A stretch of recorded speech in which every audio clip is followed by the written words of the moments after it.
I called last week. I was interested in finding out about a 200 amp hour deep cycle AGM battery that you have. It's 12 volts. So yesterday I talked to both Nathan and Alyssa about possibly going on a battery order, and it sounds like I might be able to get a price break and a break on the shipping as well if we order 12 or 16 batteries. And I know Nathan would probably want 4, and Alyssa and Bear have an 8 battery system. So it's possible that they would want to get some batteries at the same time, and if we did, it might be a better price. So I'm going to send in a request for a quote on 12 or 16 batteries.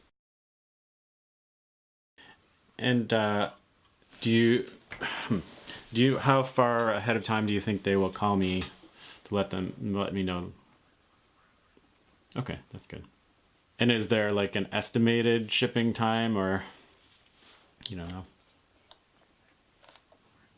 Okay, three days. Okay.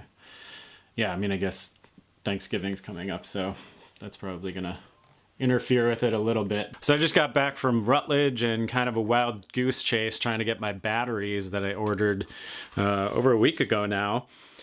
And the tracking had said that they were supposed to come yesterday, and they didn't come yesterday. And then I saw that the tracking was changed to today for the, like, there's a bunch of different companies that it's being shipped through or trucked through, and the one that's supposed to be in our area and do the final delivery said that they were supposed to come today. I chatted with some woman there online, and she promised me that they were supposed to come at about 5 today. And so we went over to meet them and waited around for about an hour, and they never came. So my batteries continue to elude me, and I have to go another day without batteries. So I have some potentially good news. Kyle, the guy whose house I did a couple of videos about maybe a month and a half ago, he happens to have an extra inverter / charge controller in his house, and I looked at the model, and it looks like it's the kind that I can use to feed back into the grid. And he got it from somebody else here who was getting rid of their power system, but he doesn't want it, and so he can probably sell it to me super cheap, and then I won't have to look for one, and I'll be able to make use of something that's used. And yeah, and then it's already here, so all I have to do is hook it all up with the wiring when I got my batteries set up, and then I'll be able to use my solar panels to feed into the grid. It's a little complicated, and it's going to take reading 144 pages of manual. But I'm looking forward to at least maybe having my power system situation figured out. I got the call a little bit earlier this evening that the batteries were in at Zimmerman's store, so I went over with a truck. They loaded a pallet of batteries, 8 batteries, onto the bed of our truck, and then I drove it back here, and we unloaded them, and now I've got my 4 new batteries in here. See them a little better like that. And I've taken my old batteries out, which are back there, and I'm gonna have to get rid of those, bring them in to get them recycled. And now I'm just cleaning out my power room over here, and then I'm gonna move these in and I just want to get them hooked up to my freezer and the pump, the water pump, so that I can get that stuff going again. And then tomorrow I think I'm going to set up the rest of the power system. I'm going to go get that inverter from Kyle and see if I can set that up to be able to feed into the grid. And yeah, so I'm pretty happy to finally get this stuff here and get my electricity back in order. Good thing these things have handles on them. Otherwise it would be really difficult to move. 117 pounds. They are not light. But at least they're kind of smooth on the bottom, so they're easy to slide around.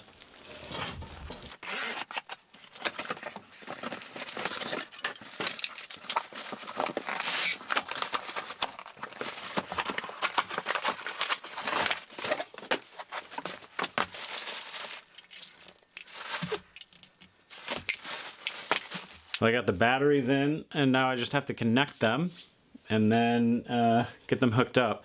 Kind of nice thing about these AGM batteries is that you can put them on their sides like this, standing straight up, and it's not a problem. The other flooded batteries, if you did this, you'd dump acid battery water all over the floor. So kind of like that they're solid and I don't have to add water to them, and it's gonna be nice. All right, I do believe I have them hooked up now, and I've got my pump going, and the freezer upstairs is kicked on, so we've got power. And I'm gonna have to wait until tomorrow to hook up the rest of the system. So I ended up looking into that inverter that I was going to get from Kyle, and it seemed like after reading parts of the directions, it seemed like it's just too old a model, and I wouldn't be able to program it because I'd need to get a remote control programmer that pretty much isn't sold anymore, and so I didn't want to mess around with that.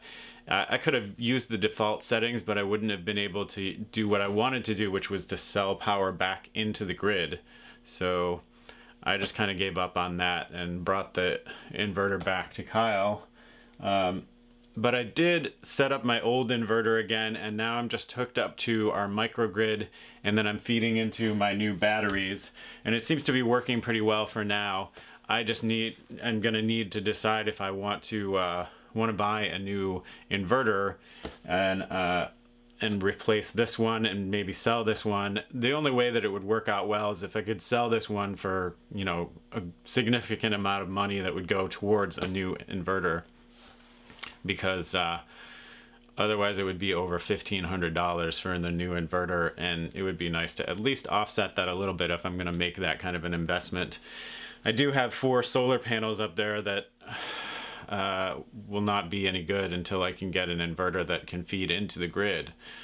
So I could always sell those, but I would really rather figure out a way that I can make use of them and feed them into the microgrid that we have, just for my own sake, just because I feel like I want to have the option of being sort of grid tied, but also sort of off grid and producing as much of my own power as possible. But at least now I've got these batteries going, and my fridge and my freezer are working fine, and I've got the water pump, and that's working. I think I'm going to keep it the same way, like this, with this setup, because I'm going to be going away for the winter, and I don't really need to worry about things. I'll just keep it this way, and it's not a whole lot of draw on the microgrid. And then I'll be back in the spring and figure out what I want to do then.